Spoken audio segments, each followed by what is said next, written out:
History Inside a Nutshell, the show where we sail into our port of call discussing maritime history. In today's video, we're going to be looking into a story that you may not have heard of, but I know someone who has heard of this story, and of course, it is Mr. Britannic himself, and we welcome back Jake. Jake, hi! Hello. Hello again. It's good to see you again. It's nice to see you again, yes. So, obviously, this is about Britannic again. Mhm. Now, it's about why did Britannic come across the mine in the first place that would sink? And I owe my knowledge of this to Richie Kohler, the one and only Richie Kohler. So it's a big shout out to him. So basically what it was, I mean, as a recap, Britannic was the third and final ship of the Olympic class liners. So she was the baby. Even though she was bigger, she was the baby. She was going to be most improved, and she was built to dominate the transatlantic route. Unfortunately, during Britannic's construction, her sister ship, the Titanic, would sink.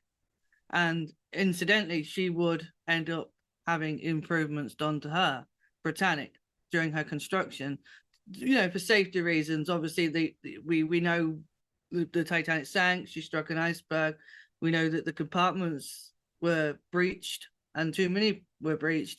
So what they needed to do was just upgrade the Britannic so that if Britannic did come across an iceberg or she was grounded or any reason, it would prevent her from sinking, just like Titanic. They also wanted a more efficient way of getting passengers off the sinking liner if the Britannic came into any contact of any danger. So they would fit gantry davits fitted to the ship. So they were big, large cranes, and they would be able to launch lifeboats. But also part of the British Board of Trade findings was that they needed more lifeboat capacity on these ships, so that they would add more lifeboats to the ship. Excuse me, the dog.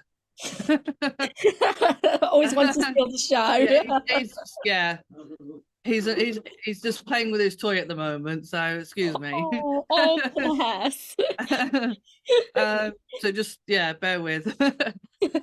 So anyway, Britannic would and as we know, well, during her construction, when she was launched in August 1914, there would be the First World War.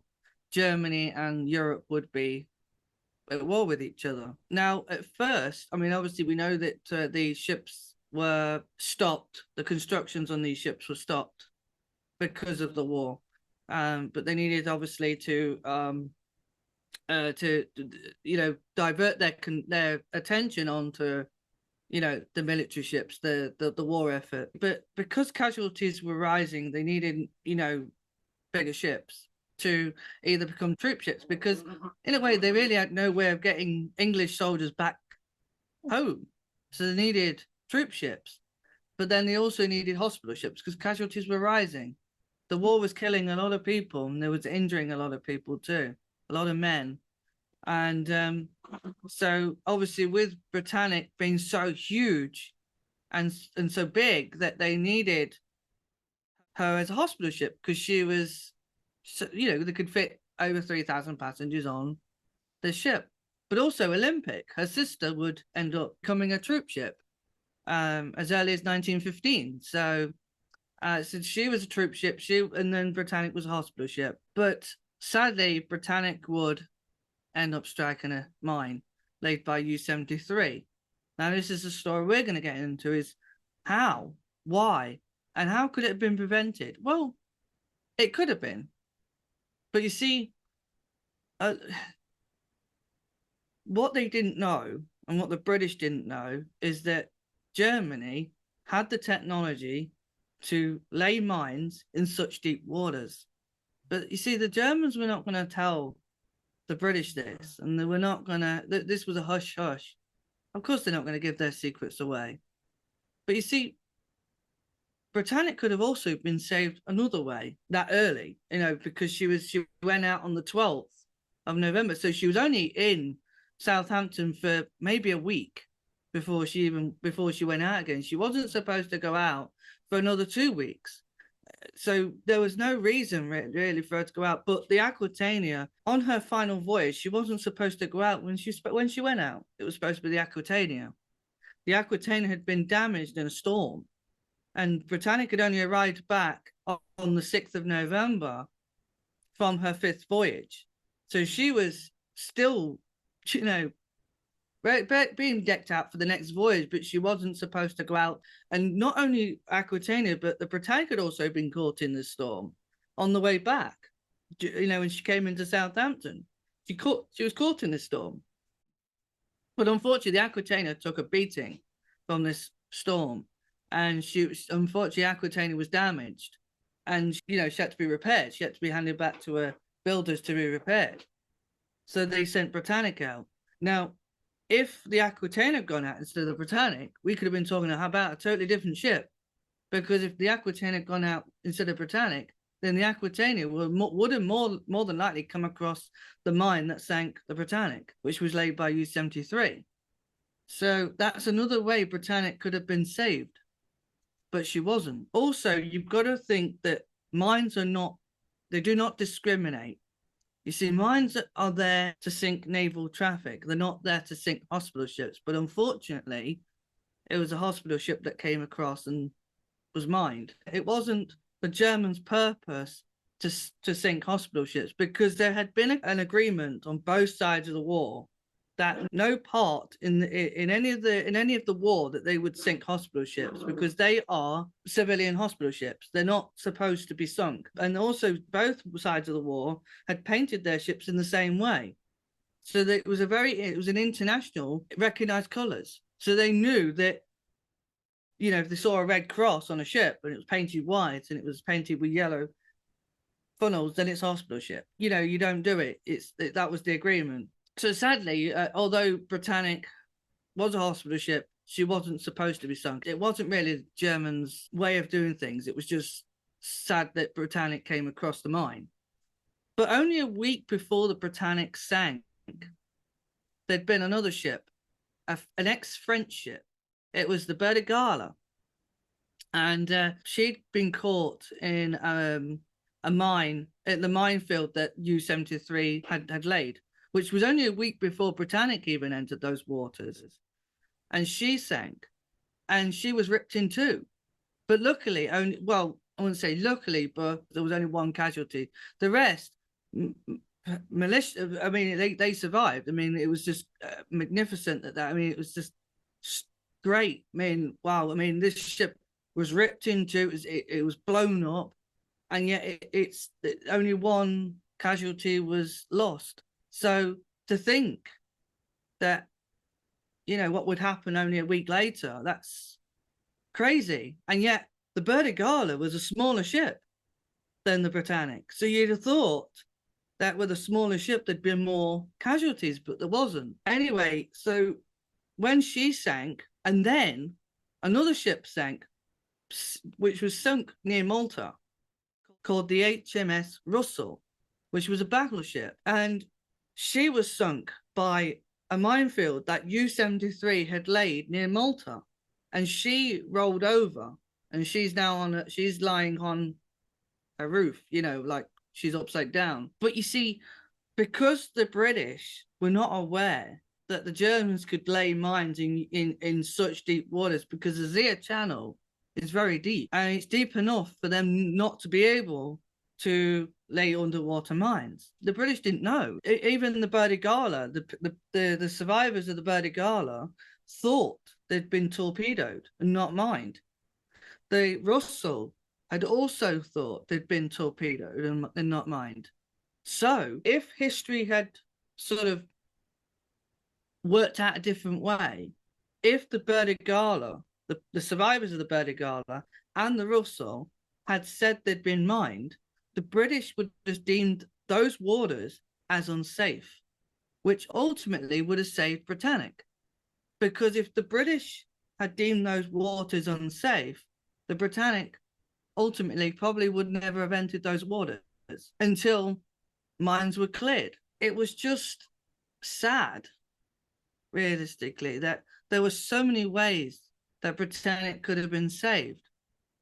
But also, not only that, but the safety features that were added to Britannic could have also saved her if it hadn't been for human error. Because not only was the British not aware that Germans were able to sink their ships through laying mines in deep waters, but also the safety features that were added to Britannic in the wake of the Titanic could have also saved her, but they didn't. But then if Britannic hadn't sunk, where would she be? She'd be scrapped, just like Olympic. So there is a silver lining in a sense, because having Britannic on the sea floor, it gave us a window into the past. It's a time capsule. You can go and everything is stopped in time. The commands on the telegraphs that Bartlett once had his hands on to give the final command to stop the engines completely. That would ever be that's Britannic's death. But it gave us also a way of us learning more about Titanic, because we have Britannic, and Britannic is in marvelous condition. There's hardly any deterioration. I mean, I know Richie Kohler, who said that the ship's in such good condition, it's as if you could raise her and refloat her and she's fine. But then in other places, she's a wreck, of course. But she's just in marvelous condition, and that's great because she has taught us so much about Titanic, because Titanic's all broken up and most of it's really been lost to the damage that's been done to us. But with Britannic, you can look at her and go, because even Richie said that it's like the expansion joints on Britannic, they'd been changed. Well, they wouldn't have known that, because if Britannic had been scrapped, if she hadn't been sunk and she'd been scrapped, we wouldn't have known that. I mean, we might have had designs and things like that, but, to go off, original paperwork or Harland and Wolff documents, but having the ship physically on the seafloor, Richie went to Titanic and then went to Britannic and then found out that Britannic had her expansion joints changed in design. It gives us a way of teaching us about something beyond Britannic, which is Titanic. It's a sad silver lining, but it has gave us a glimpse into the past that has now been lost to us. It's a dangerous place, of course. I mean, it's only diveable to the most experienced divers, but it's still explorable. It's still there. We can still touch it, because Titanic you can't touch, because she's in such deep waters that, if you stuck your hand out, that's it. You won't even have to stick your hand out. Once it's been breached, that's it. You're done. You wouldn't even know. But with Britannic, you can reach out, touch it, feel it, and really experience it. And I know Richie has an affinity with Britannic, just as I have, because he said that, from going from Titanic to Britannic, he's fell in love with Britannic because she is an untouched Titanic, but you can still touch it.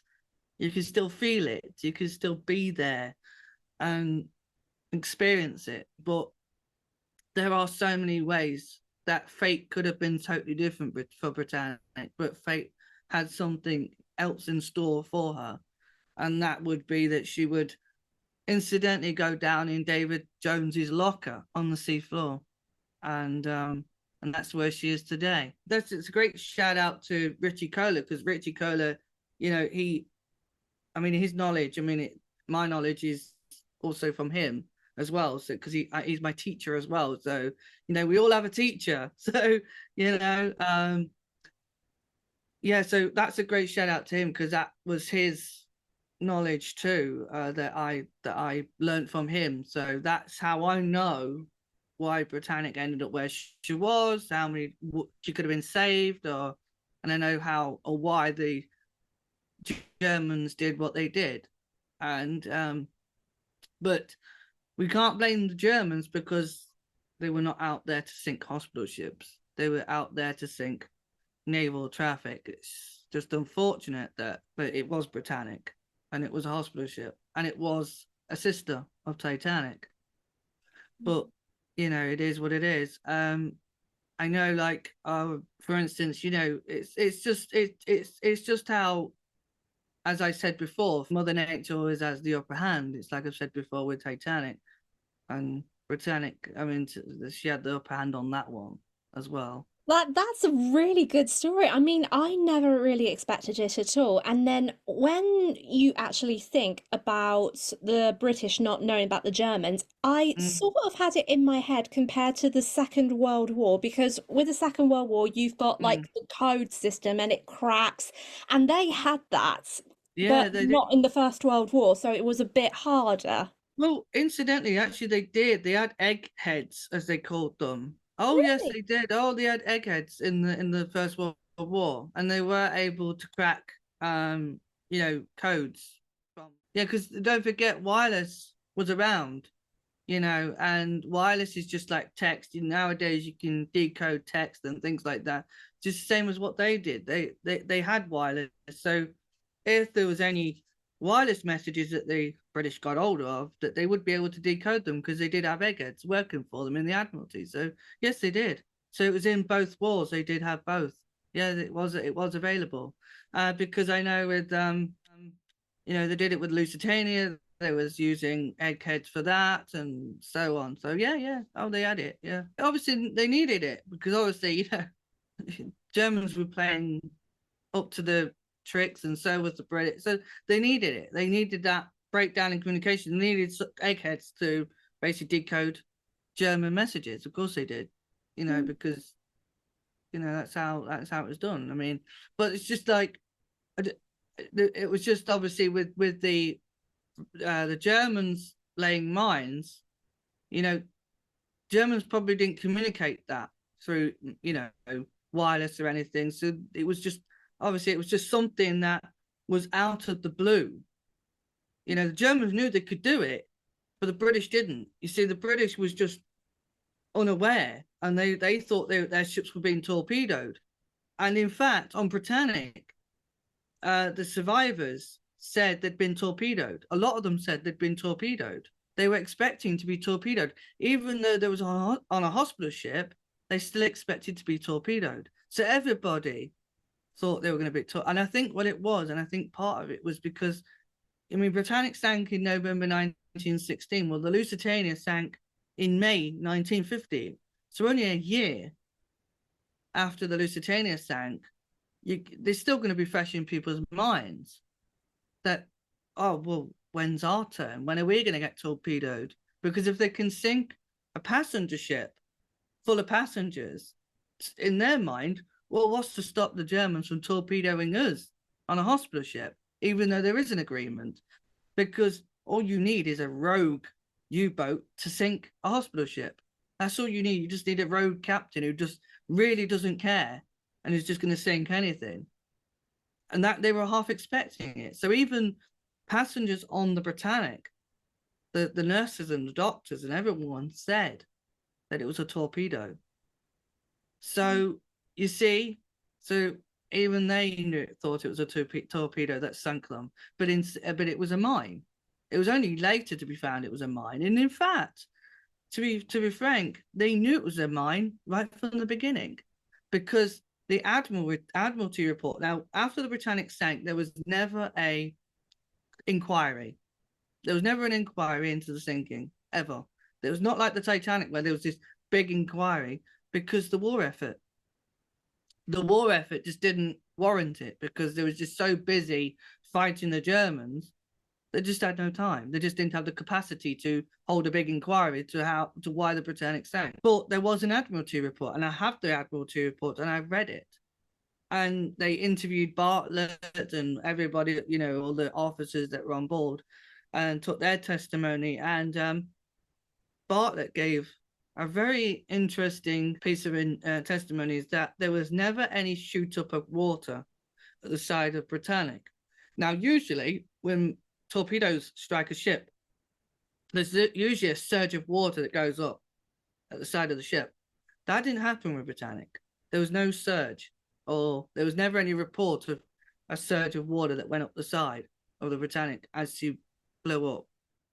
Also, the German U-boat U-73 after the First World War said in his diary that he had laid mines in the area that Britannic was.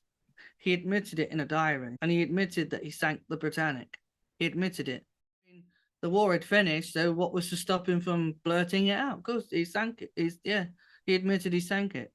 Also now we have seen the minefield. We've seen mines in the area that Britannic would have been in at the time of her voyage before she struck, because obviously, that's the coordinates that where she was, because obviously she did move, because obviously she was sailing towards Kia to get to Kia. So there was an alteration in coordinates anyway, since from the time that she exploded, from the explosion to the time that she sank. But they've traced it back, and there's a minefield south. I think it's southeast of the Britannic wreck. Okay. So it's not far from where the wreck is, and they've traced it back to where Britannic lies this day. And Simon Mills, the owner of the Britannic, has categorically said it was a mine. This is all just mind-blowing evidence, really, because you wouldn't actually find it anywhere else, really, not No. even through Google. But No. hearing all of that, that is really, really shocking. And I know for a fact that during wartime, if you ever sink a passenger liner or a hospital ship, you're in deep Yeah. trouble Oh, because yeah. you're not allowed to do that. No, it was a crime. It was a war crime. But you see, the Germans, their excuse for sinking Britannic was they thought she was carrying munitions. It wasn't. Now, this is not a confusion between Lusitania and Britannic, because towards Britannic's, sort of the end of Britannic's career, sort of before she sank, hospital ships were becoming controversial anyway. Germans thought that British was shoving munitions on the hospital ships. So their excuse was, well, we thought that the reason why we sank Britannic is because, we thought the ship was carrying munitions. So they tried to give an innocent answer for their crime, in a sense, trying to make it less of a crime. And the same with Lusitania, because with Lusitania was a marked ship. They knew that the at least the Americans and the British were putting, well, at least the Americans were putting munitions on passenger ships like Lusitania to feed the war in Europe, because obviously at the time the Americans were not in the war. It was at the time, although it was supposed to be a world war, it was realistically a European war. They were putting munitions on the ship, and the Germans knew it. And incidentally, they needed Lusitania sunk. The Germans, although it was supposed to be a war crime, it was quite celebrated when Lusitania sank. They were happy that the ship was gone, and also they made medals out of it, and you can get medals today. The medals are around today, literally them celebrating, we sank the Lusitania. Simply we sank the Lusitania. They weren't bothered about, obviously they didn't, it's British lives, they're not bothered. They're the enemy. Britannic, I say, it's just sad that Britannic could have been saved, and there was like I said, so many reasons how she could have been, and yeah, she said that she wasn't, and like I said, sometimes in war, rule books are thrown out and forgotten, or when somebody does something, it's a bit like child's play, really. It's like, when you've done something to me, I'm going to do something to you, and that's the way it was. If the British did something to the Germans, they would retaliate and do something back to them, and sometimes that would incidentally, cause innocent lives to be lost. Such as people on hospital ships. And, well, to be fair, I mean, no war, I don't think any war should happen, whether it was World War One, World War Two, the Cold War, even now with Russia attacking Ukraine,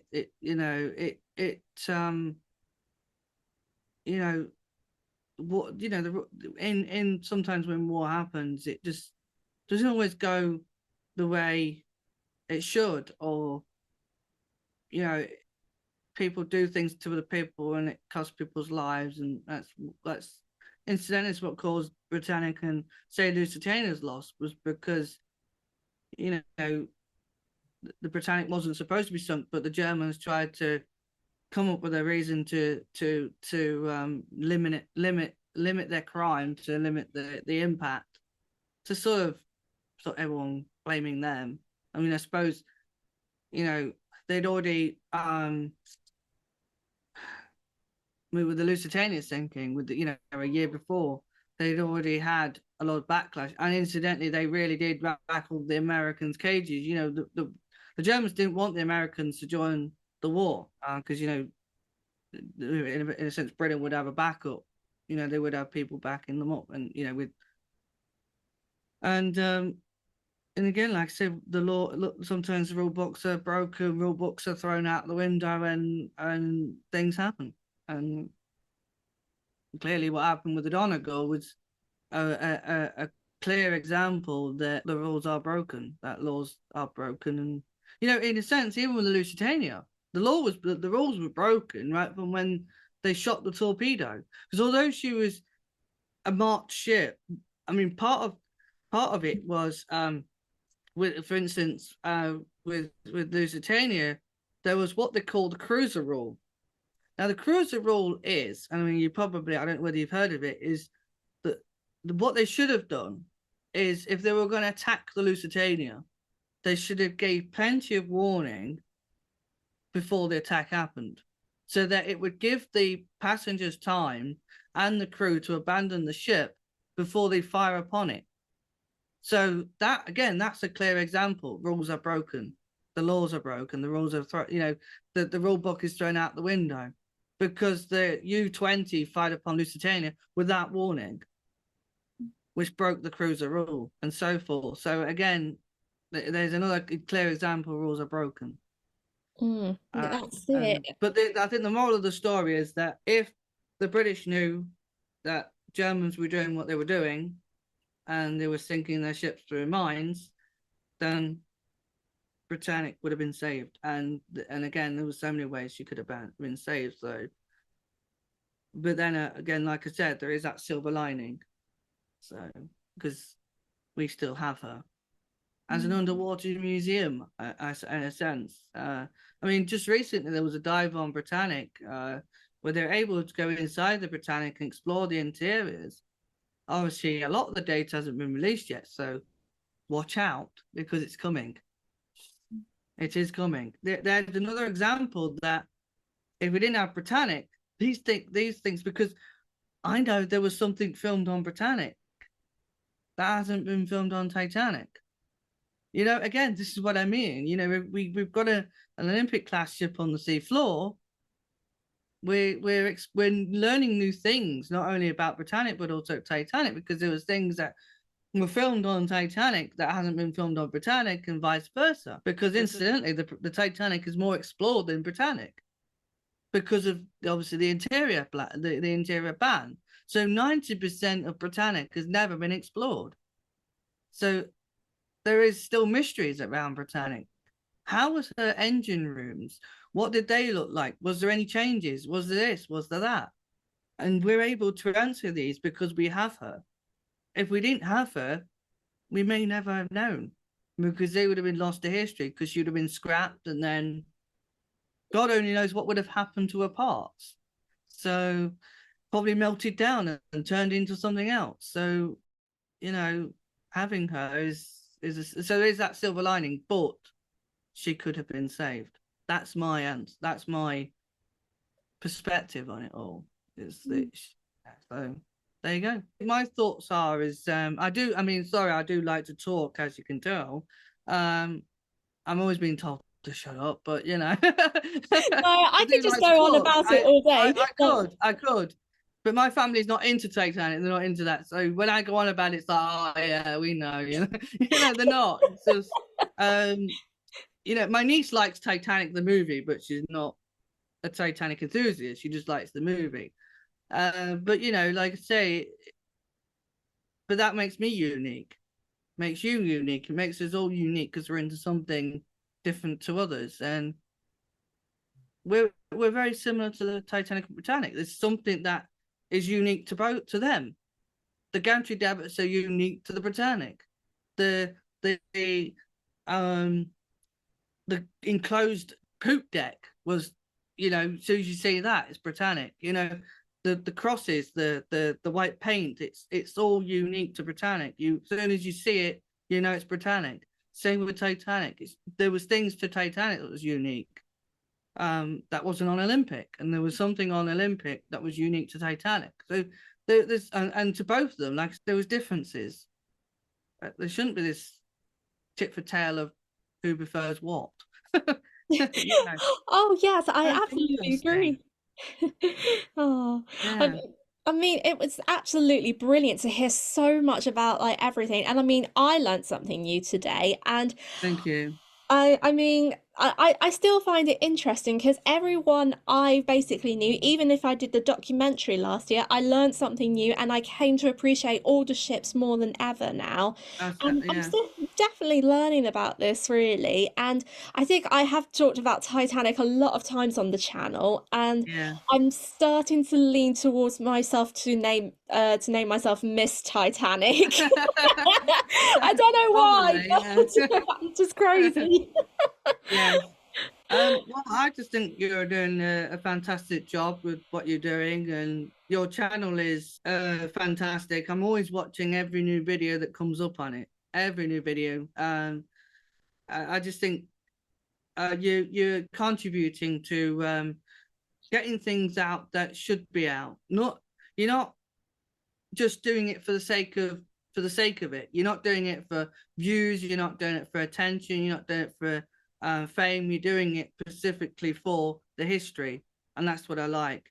I know you've talked about a few other channels who shall not be named, that I've watched, and they just do it for views and attention, and that's the myths and things like that. No, but you do it for the love of the ships and the history, and I just think sky's the limit for you. And I just hope that it just carries on and on and on, because I'm going to watch every single video, whether it's ship related, crown related, royal related. I'll be there to watch it. Oh, well, thanks, Because I Jake. think it's, Oh. and I'm glad to be a part of it. I'm glad to be a part of this journey. I'm glad to help build your channel, and support you in any way I can. I'm not the only one. There'll be other people out there who are willing to support you as well, which is great. There's Sam from Historic Travels. So hi, Sam. Just a wave out to you. Great channel. Well done. And I know I've got to give another shout out to Tony as well in the Discord group. Tony is amazing because he knows like all the knowledge of the Titanic's machinery as well, Oh wow, especially with yeah, the that's great. boilers. Oh, Yeah, Tony is absolutely remarkable. I don't understand the mathematics, but Tony yeah. does. And I thought, Wow. you legend. Yeah, that's a skill. That's a talent, and that's a gift, and you should be proud of that gift and keep doing it. Like I said, anybody who wants to get into history or is old hands at history, just get out there and do it. Because it makes us all unique to each other. Because that's what we're into. It's what makes us unique. Yeah. Just shout out to Sam and all those other people that are supporting you, and I'm glad that I'm one of them. So well done. Just keep doing it. Oh, thanks, Jake. And also, we Yeah. got to have a huge shout out to Richie as well, because I know Oh, of that we course. dedicated this video to him. So Yes. it's Yes. I but we mean, can't actually say goodbye on this video without giving a shout no. out to Richie as well. And also not only Richie, but also, I mean, there's been so many. I mean, it's like it feels like a BAFTA, doesn't it? So you're saying thank you to everyone, isn't it? It's like at the end. No, but I mean, with Simon Mills as well. Big shout out to the big S, Big Simon, because he is the guy. I mean, I'm often known as Mr. Britannic, but he is God. Britannic God. He is. He teaches me too. My knowledge is coming from him, and also Richie, and also I've got my own original documents and research too, but I would say the majority of it's come from them, and I just thank them for their contribution to this. because because at the end of the day, we're the new, in a sense, they're the old generation as well. We're the new sort of mid generation, I would say. We're going to pass on to the new generation. So they're just passing on gifts, and we're passing on our gift, and it just goes on and on and on. And that's what keeps this going and keeps us alive. Keeps those ships alive too. So it's always important to keep the history alive, and I know yeah, that with so many people that I've met across the way, and then you've met across the way too, Jake, it's yeah. gonna be all those things Oh, really. I'm thankful for all the people I met through this. Through my years of research and knowledge, and 25 years coming. Well, it is 25 years. Yeah, Oh, since I've been researching these ships. Absolutely. The amazing people I've met.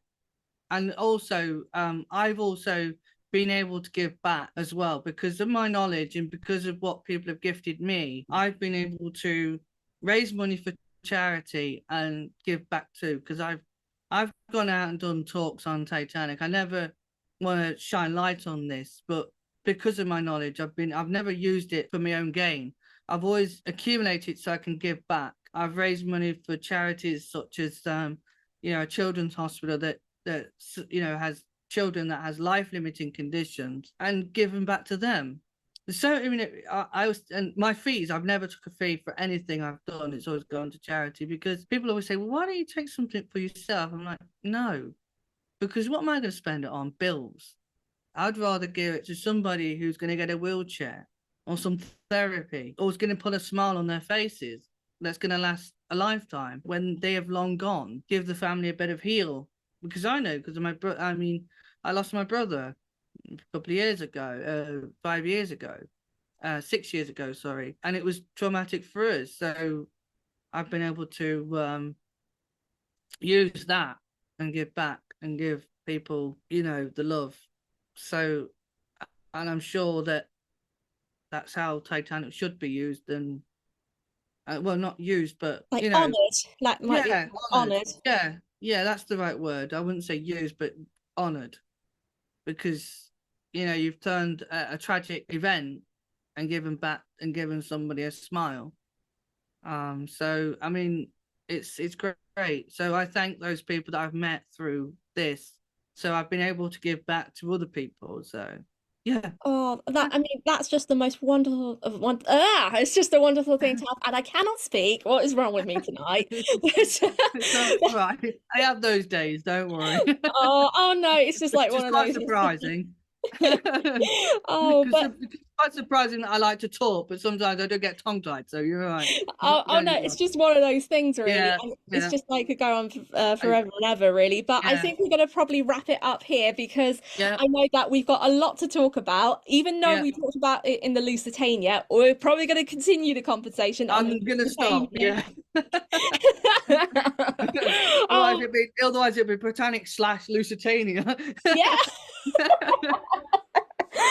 But I mean, it's always wonderful and always a privilege to have you, Jake. And once again, thank you for so much. Thank you. Thank you so much for coming on. And I'm getting tongue-tied again. And yeah, I do so, too. but yeah, thank you so much, Jake. Thank And you I'm too. definitely looking forward to having you back for the Lusitania I'm anniversary. looking forward So to that. so it's going to be a very, very big one. So keep your eyes Absolutely. peeled for that, everybody. Yeah. And until then, yeah, we'll catch you in the next one. Take Thank care. you. Take care. Bye. Bye. If you enjoyed this episode, please like and subscribe for future videos. Until next time, this has been History Inside a Nutshell, departing from the docks. Thank you so much for all of your support and enjoy the rest of your voyage.